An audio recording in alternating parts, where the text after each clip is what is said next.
ഇത് നമ്മൾ 5 മാസത്തിന് ശേഷം വീട്ടിലെത്തിയിട്ടുള്ള പിറ്റേ ദിവസത്തെ രാവിലത്തെ കാഴ്ചകളാണ്. അമ്മ രാവിലെ തന്നെ നല്ല ചൂടുള്ള നല്ല പൂ പോലത്തെ ഇഡ്ഡലിയൊക്കെ ചുട്ട് വെച്ചിട്ടുണ്ട്. തലേദിവസം ഞാൻ പ്രത്യേകം പറഞ്ഞിട്ടുണ്ടായിരുന്നു അമ്മ നാളെ എന്തായാലും ഇഡ്ഡലി ആക്കണമെന്ന്. അതുകൊണ്ട് നല്ല ഇഡ്ഡലിയും ചട്നിയൊക്കെ ആക്കി വെച്ചിട്ടുണ്ട്. അതിൻ്റെ കൂടെ തന്നെ കണ്ണൂറുകാരുടെ സ്പെഷ്യൽ അരിയുണ്ടയും ഉണ്ടാക്കിയിട്ടുണ്ട്.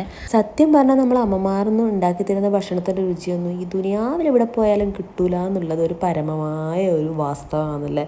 അതുപോലെ തന്നെയായിരുന്നു എനിക്ക്. ഞാനിവിടെ നാട്ടിലേക്ക് വരുമ്പം തന്നെ ഇങ്ങനെ ഓരോരോ ലിസ്റ്റ് ഇങ്ങനെ മനസ്സിലിങ്ങനെ സ്വരുക്കൂട്ടി വെച്ചിട്ടുണ്ടായിരുന്നു. ഈ ഭക്ഷണം അമ്മേനെ കൊണ്ട് ഉണ്ടാക്കിപ്പിക്കണം. ഇപ്പോൾ എൻ്റെ അമ്മയാണെങ്കിലും എനിക്ക് നന്നായിട്ട് ഫുഡ് ഉണ്ടാക്കി തരുന്ന ആളാണ് കേട്ടോ. അതുപോലെ തന്നെ എൻ്റെ അമ്മയും. അങ്ങനെ വയറ് നിറച്ച് ഇഡലിയും ചമ്മന്തിയൊക്കെ കഴിച്ചു.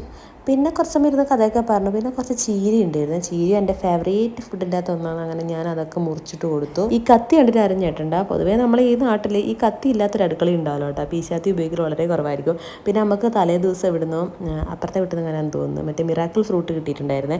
അത് കഴിച്ചു നോക്കി. ഞാനത് വീഡിയോസിലൊക്കെ മാത്രമേ കണ്ടിട്ടുണ്ടായുള്ളൂ. പ്രത്യേകിച്ച് രുചി ആദ്യം ഉണ്ടായാൽ പിന്നെ വായി ഫുള്ള് മതിർക്കും കേട്ടോ. അങ്ങനെ അത് കഴിച്ചു. അതിൻ്റെ മുകളിൽ നല്ല പഴുത്ത് നല്ല മധുരമുള്ള കരിച്ചക്ക കഴിച്ചു. ഒരേ തീറ്റയായിരുന്നു. ഇത്രയും സാധനം കഴിച്ചുകൊണ്ട് നമുക്ക് വലിയ വിശപ്പ് ഉണ്ടാവില്ല എന്നൊന്നും വിചാരിക്കേണ്ട. വിശപ്പൊക്കെ ഉണ്ടാവും. പിന്നെ ഉച്ചയാകുമ്പോൾ നമ്മൾ ചോറ് കഴിച്ചു. ചോറിനുള്ള ചെമ്മീനും പിന്നെ ചീരപ്പറവും കായവട്ടനൊക്കെ ഉണ്ടായിരുന്നു. അതും കഴിച്ചിട്ട് നമ്മൾ നേരെ പോയത് മാമൻ്റെ വീട്ടിലേക്കാണ്. അവിടെ ആച്ചൂട്ടനും ഇക്കൂട്ടനും ഇച്ചൂട്ടനും ഒക്കെ ഉണ്ടായിട്ടുണ്ടായിരുന്നു. ഇതൊക്കെ നമ്മൾ മാമൻ്റെ മക്കളാണ് കേട്ടോ. അങ്ങനെ അവരുള്ളതുകൊണ്ട് തന്നെ പെട്ടെന്ന് സമയം പോയിട്ടുണ്ടായിരുന്നു. പിന്നെ വൈകുന്നേരം ആകുമ്പോൾ അമ്മായി നല്ല പുട്ടും ചിക്കനൊക്കെ ഉണ്ടായി തന്നിട്ടുണ്ടായിരുന്നു. അതിൻ്റെ ടേസ്റ്റ് പിന്നെ വേറെ തന്നെയായിരുന്നു, വേറെ ലെവൽ എന്ന് വേണമെങ്കിൽ പറയാം. അങ്ങനെ നമ്മൾ ഒരു സന്ധ്യയൊക്കെ ആകുമ്പോൾ അവിടെ നിന്ന് ഇറങ്ങി കേട്ടോ.